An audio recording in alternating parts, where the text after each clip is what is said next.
بسم اللہ الرحمن الرحیم۔ السلام علیکم اسٹوڈنٹس 6th کلاس۔ آج کا ہمارا لیکچر باب چہارم اخلاق و آداب پر۔ اخلاق و آداب کا پوائنٹ طہارت اور پاکیزگی۔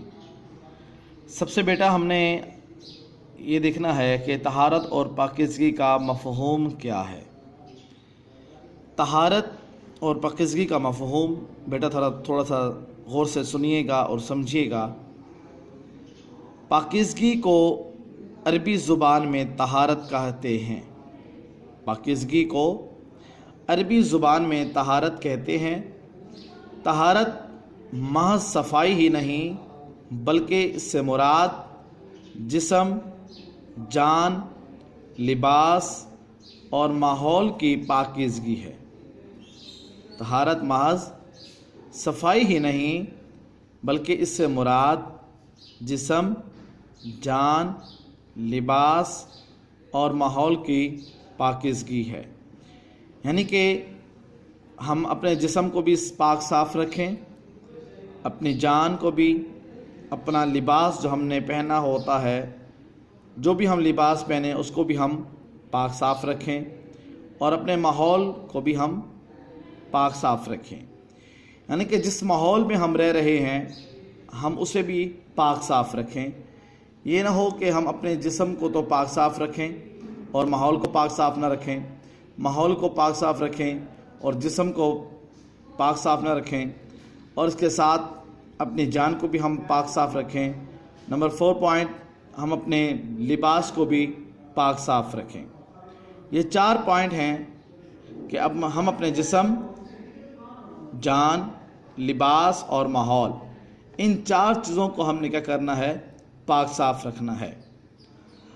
آگے ہے طہارت مسلمانوں کی زندگی میں بے حد اہم ہے۔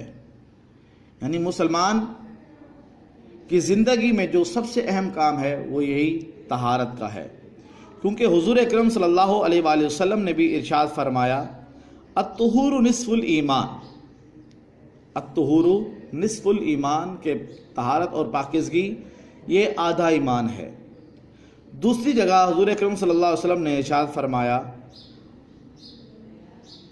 کہ الطہور شطر الایمان، کہ طہارت اور پاکیزگی یہ ایمان کا حصہ ہے۔ عبادت کے لیے طہارت ضروری ہے۔ جب ہم عبادت کرتے ہیں تو اس کے لیے بھی سب سے پہلے کیا ہے؟ ہمیں پاک صاف ہونا ضروری ہوگا، کیونکہ جب ہم عبادت کریں گے ہماری صفائی ستھرائی نہیں ہوگی، ہم پاک صاف نہیں ہوں گے تو ہماری عبادت بھی قبول نہیں ہوگی۔ اس لیے اللہ رب العزت نے ارشاد فرمایا کہ اذا قمتم الی الصلاۃ فاغسلوا وجوہکم وایدیکم الی المرافق وامسحوا برؤوسکم وارجلکم الی الکعبین، کہ جب تم نماز کے لیے کھڑے ہو تو کیا کرو؟ سب سے پہلے اپنے چہرے کا وضو کرواؤ، اپنے چہرے کو دھو، ہاتھوں کو کونیوں تک دھو، سر کا مسح کرو اور پھر اپنے پاؤں کو ٹخنوں تک دھوئیں۔ یہ عبادت کے لیے پاکیزگی ضروری ہے۔ جب ہم نماز کے لیے کھڑے ہیں تو ہمیں کیا کرنا چاہیے؟ ہم سب سے پہلے اپنے آپ کو پاک صاف کریں، یعنی کہ ہم وضو کریں۔ جب ہم وضو کریں گے، پاک صاف ہو جائیں گے، پھر ہم اپنی عبادت کر سکتے ہیں۔ اسلام میں زندگی گزارنے کے رہنما اصول بتائے گئے ہیں کہ ہم نے زندگی کس طرح گزارنی ہے۔ ان اصولوں میں طہارت اور پاکیزگی کو اہم درجہ دیا گیا ہے۔ یعنی کہ ہم نے زندگی کس طرح گزارنی ہے، اس میں بھی سب سے اہم جو درجہ ہے وہ طہارت اور پاکیزگی کا ہے۔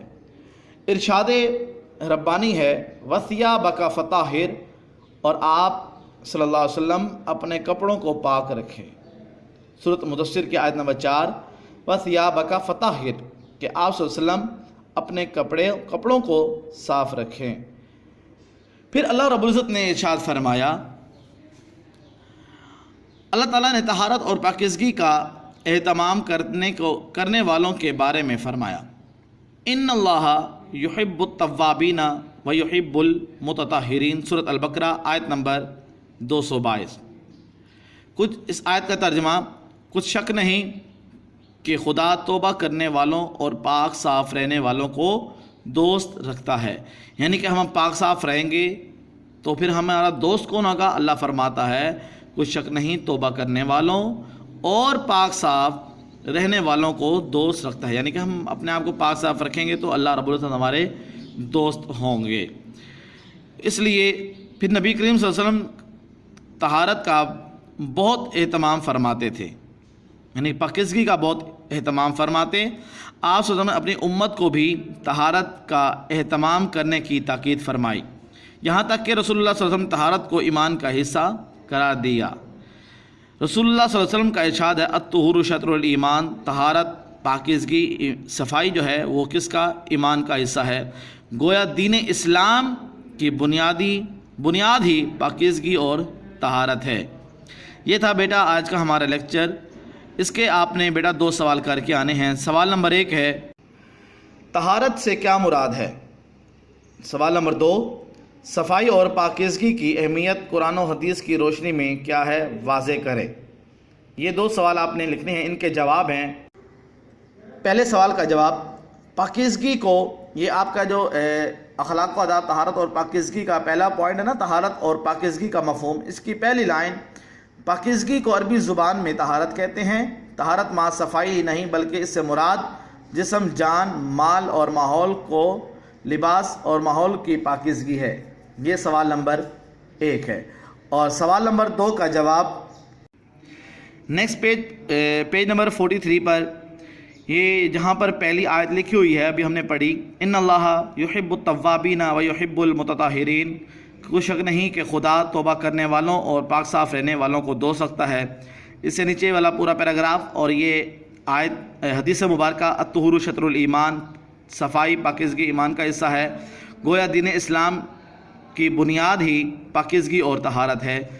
یہ آیت ان اللہ یحب التوابین و یحب المتطہرین اور یہ الطہور شطر الایمان کی نیچے لائن، گویا دین اسلام کی بنیاد ہی پاکیزگی اور طہارت ہے۔ یہاں تک یہ سوال نمبر 2 بیٹا آپ نے یہ اچھی طریقے سے یاد بھی کرنا ہے اور ان دونوں سوالوں کو، ان 2 کوسچن کو آپ نے لکھنا بھی ہے۔